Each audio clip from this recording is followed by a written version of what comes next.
is, but I don't think I'm going to be seeing any trains down here today. However, there is a caboose over there, which is very odd to see.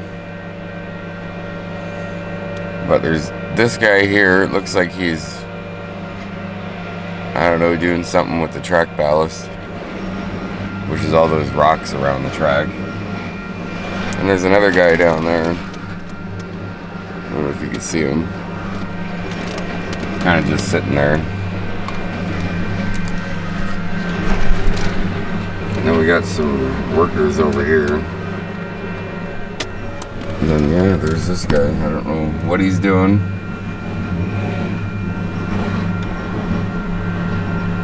Oh, and there's the caboose there. Around the corner over there, there was I think it was on Friday, there's a pretty nasty house fire. And looks like it got half the house, but I'm pretty sure nobody got hurt, so that's a good thing. It's scary though, house fires always scare the shit out of me.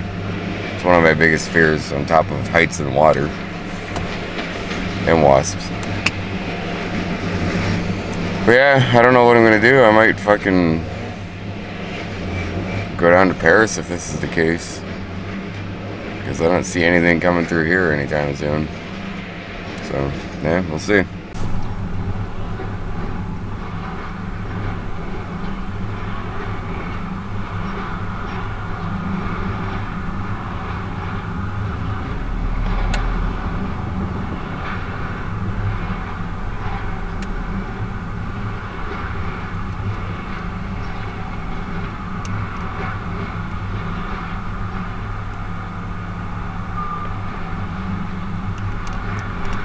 Guess they're taking off with that caboose. It's funny because it's probably too late now, but it's not actually a train pulling the front of that. It's like a big 18-wheeler, and it's strange. Never seen that before. But the things that you see on the Galt subdivision, it's always something different. I would go up there and show you, but like I said, I think it's too late now. So, but I don't think I'm sticking around here. I think I'm gonna go to Paris. See if I can catch anything there. Because with them doing work on the main line here, it doesn't, like, I know for a fact nothing's coming through. So, we'll see. 4,000 feet for the rest of this roll-by. 4,000 feet for the rest of the roll-by. All right, sounds good. Once you do the full set reduction, if nothing found on the south end by VA, you guys are good to go. But yeah, either a positive tail reduction or a full set release for axle 293. Otherwise, you guys will get dinged for by the other detectors for possibly a set off over. Okay, well, we're just about to go over a box here, unfortunately. Yeah. So if you guys can do that, that would be great. And then while I have you, you do have a rescue order at Sarnia go beyond duty at 1500. Maybe let me know what time where you would like them to catch up with you for a trade-off over. Okay, understood. Thanks. Dundas, 27 north. No alarms. Temperature 22C. Total axles 204. Speed 22. Set up your release here. We're all aboard. Green hopper, 7 head and noisy ring. We appreciate it, guys.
Go ahead, over. The VS roll full.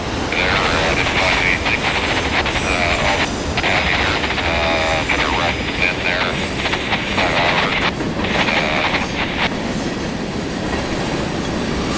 Okay, rest file for you guys 1410 141 knots. RTC is YII, over.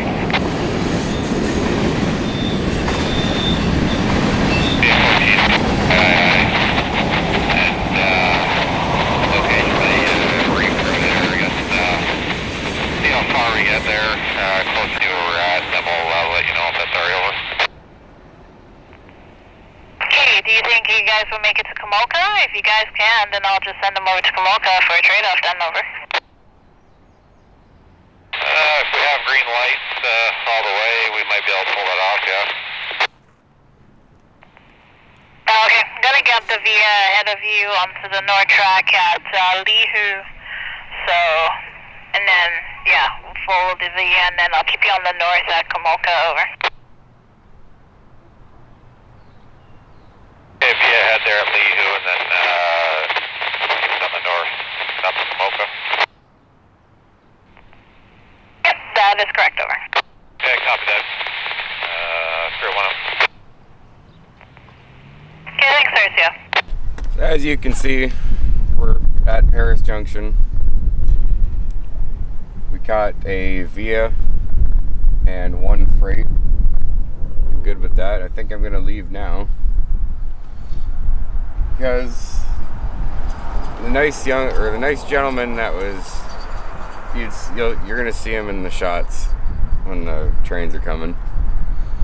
I didn't catch his name, but nice guy. He knew he had something called the ATCS monitor on his phone. It's basically something that you can see where the trains are. I tried to download it on my computer, but it was just a pain in the ass, and I gave up, didn't bother, so that's why I use this. It's a lot easier, I find. But he told me about these two coming, and sure enough, as soon as he said, oh yeah, the Via is going to be here around this time, it showed up. And then he said, well, the freight's going to be here around this time, and it showed up. So he obviously knows what he's doing. And yeah, but he just left after that last freight. And he told me that there's another one on the way, but it won't be here until 4:30 or 5. And it's 2:15. And yeah, I'm not really sticking around that long. So not too much went on today, but it's more than I expected. I didn't even think I was going to be coming out today because I went to a wedding last night and I thought I was going to be getting a little bit more drunk than I did, which I'm not complaining. I'm not. But oh yeah, I'd like to give a shout out to Jared. I had no idea that you watched my videos, but I'm glad you do. So I appreciate it. And this morning, or not this morning, it was Saturday. Was it Saturday? No, it wasn't Saturday because yesterday was Saturday. Jesus. Friday, I took the day off of work because I had the wedding coming up. And I did the headlights on the car, and I also, I cleaned up the headlights because they looked pretty bad before. So they look good. I also did the center decal on the car. I made it silver again. I just took off all the black paint. And the decals on the back, how the Honda decal was blacked out, and how whoever owned it before took the Civic decal off. I replaced those two, and I put it the way it was supposed to be. Because if you ask me, only children black out their decals or debadge their cars. Not me. I like to have the badges on there. And I also went and got the part that my truck needed, hence why I'm driving it right now. About how it was doing all that that weird idling thing and the temperature gauge dropping to 40 even though it's been running for 3 hours, and my idling going up to 1500 RPMs when I'm trying to drive and it being a pain in the ass. And anyways, it turned out to be my temperature coolant sensor, which I went to Parts Source, paid 45 bucks for, came home, replaced it. Now, fires right up. Reading proper temperature, reading normal RPMs. That's what I like. And it was a pain in the ass. It was. I'm not gonna lie to you. It was a real pain in the ass because there's no room in that engine bay. There's no room. So I had to fit my big hands down in beside the motor to get it out. And somebody suggested jacking it up, taking the tire off, and going in through the wheel well. I tried that, and the only way that's possible is if you're going to take the steering shaft apart. And yeah, I wasn't about to do that. So, but regardless, it's done. Truck's running the way it's supposed to be, thank God. Now I can finally drive it again and not be wearing out my brakes, which I think I'm going to have to do those anyways because of last year when it was acting up. But anyways, with me rambling on, it's going to be a little bit of a shorter video today. Obviously, I got some radio traffic in too as well. I had the scanner clipped to the side of the camera where the hand strap is. Yeah, so you could hear some stuff. You hear the defect detectors going off. She was talking about a potential derailment, but or a possible derailment is what she said, because some alarm went off or whatever, one of the axles was not right or something. But obviously no derailment. Good thing, because that Via that I think it was the Via that was supposed to be derailed came by, so that's a good thing. I'm hoping to come back out next weekend, whether it be here on the Dundas sub or on the Galt subdivision in Cambridge. But it's a lot more busier here. You go to Galt station, you barely get anything.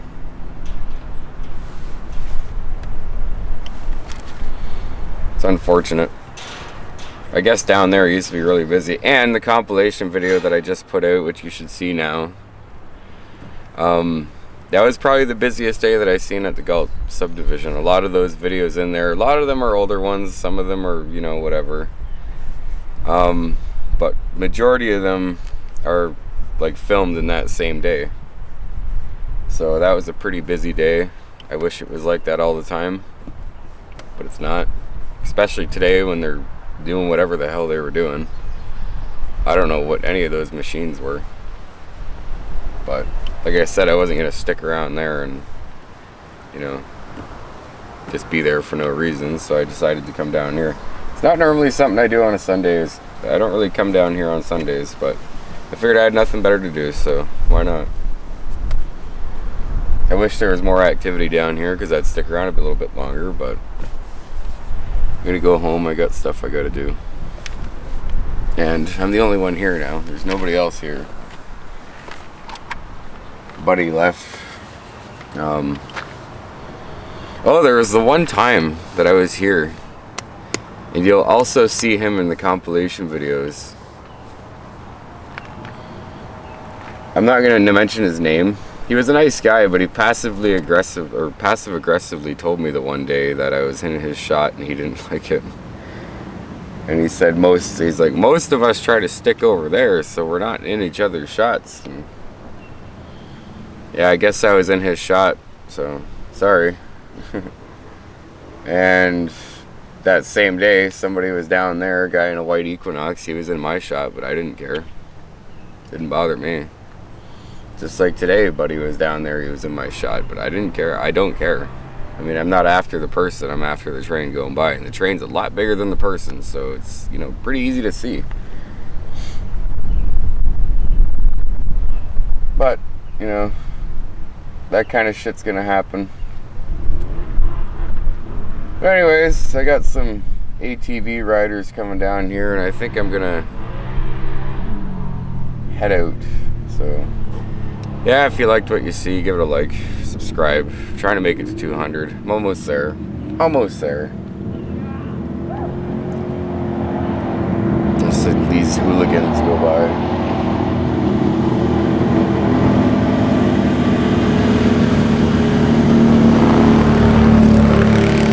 Funny, always.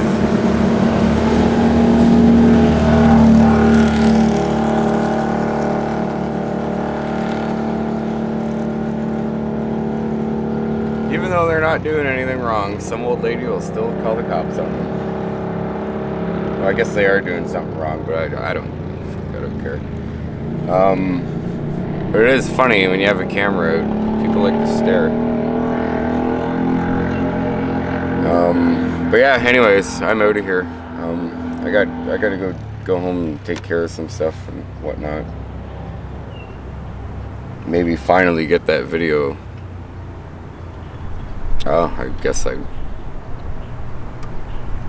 anyways, if you like what you see, consider liking, subscribing. Like I said, I'm trying to make 200. I'm almost there. And yeah.